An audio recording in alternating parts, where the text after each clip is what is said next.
Okay, we're on Sanhedrin, Perek Gimel, Mishnah Daled, fourth Mishnah in the third chapter, Masechet Sanhedrin. We're going to talk about Krovim. Krovim are relatives. So we learned in a previous Mishnah that Krovim and Psulim are ineligible to serve as witnesses or judges. Somebody who's a relative of someone else can't become a witness because they're biased.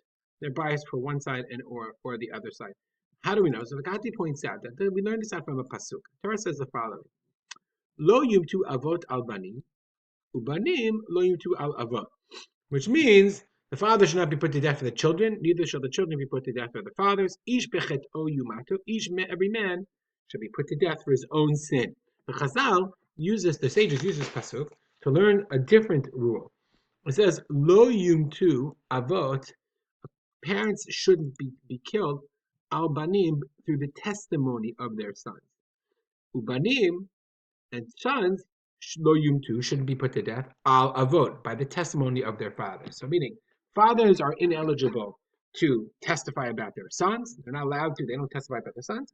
And sons don't testify about their fathers. And this is the basic principle of krovim, of relatives. One relative doesn't testify about another relative. So how far does that go? So it's not just fathers and sons, but rather that we understand, Chazal say that we learn it out.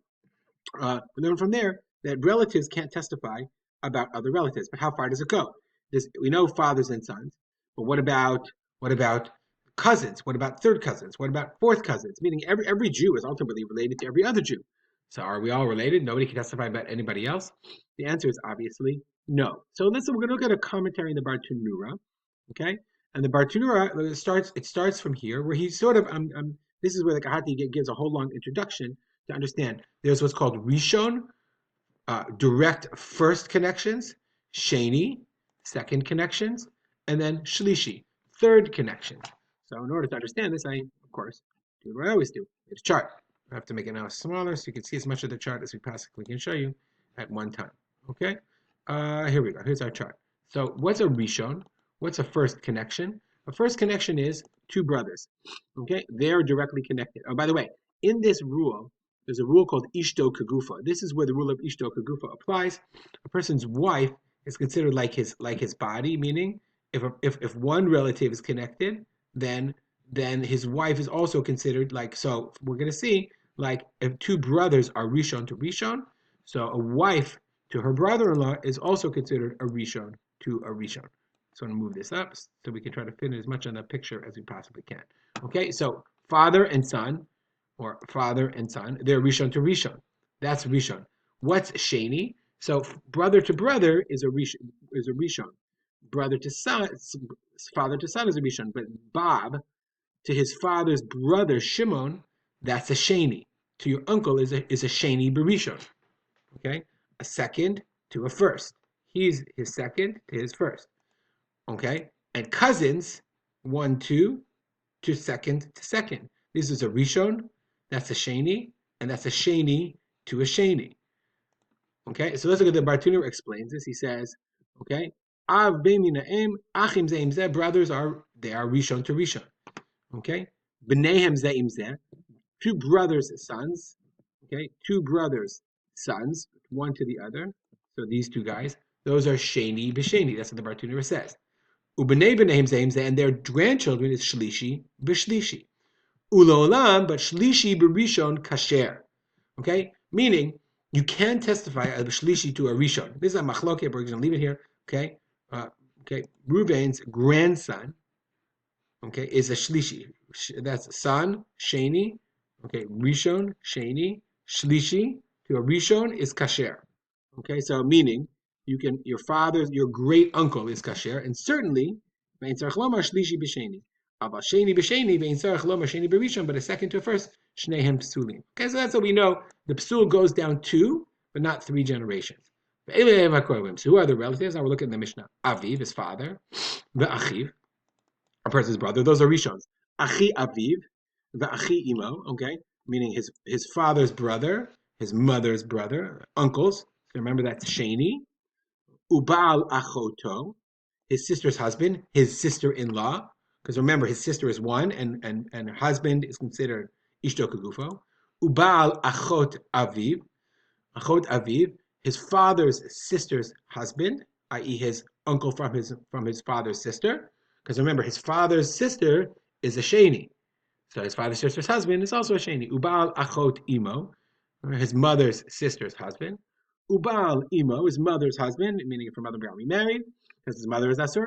Vechamiv, father-in-law, okay, meaning his wife's father. V'giso, gis, his brother-in-law, his brother-in-law, right? Person's Shimon's. Let's say they're married to the sister. Okay, so his sister is Chava, whatever. His brother-in-law. You get the point. Haim, their sons. Ubenehem, them and their sons. V'chatneim, and their sons-in-law.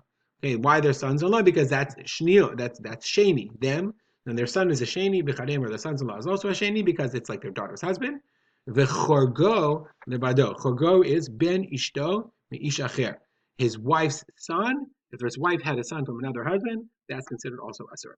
I'm Rabbi Yossi. Rabbi Yossi said, well, you can go into this deep and greater depth. I hope I explained it enough to understand the basic idea.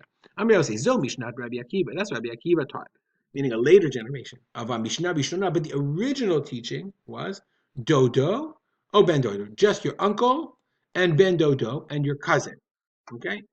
So now, the Bartanuri says, well, now we go back to Rabbi Yossi's comment. They are show anyone who is a ra'i inherit is worthy to inherit, meaning includes.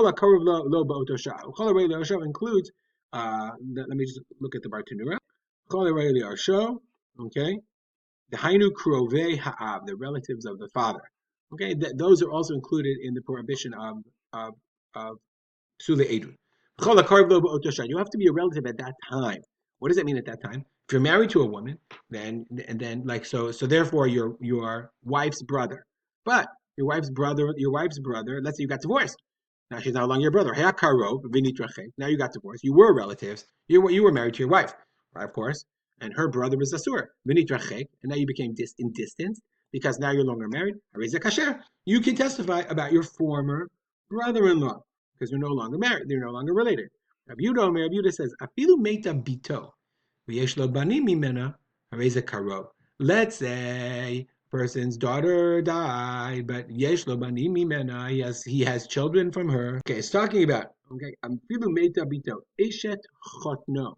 Okay, bito means the wife of your son-in-law. Your daughter your daughter died and she was married to a man. V'yesh lo banim mimena, right? And he has grandchildren from your daughter, meaning he was your son-in-law. He's no longer your son-in-law because your daughter died.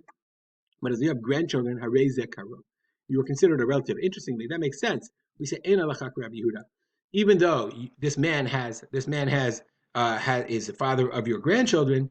Halachically, he's not considered your relative and is not a karov.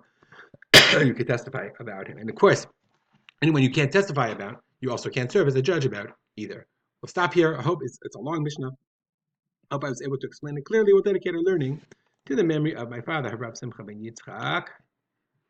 Let's make it bigger. Yitzchak Kalman. Have a good day.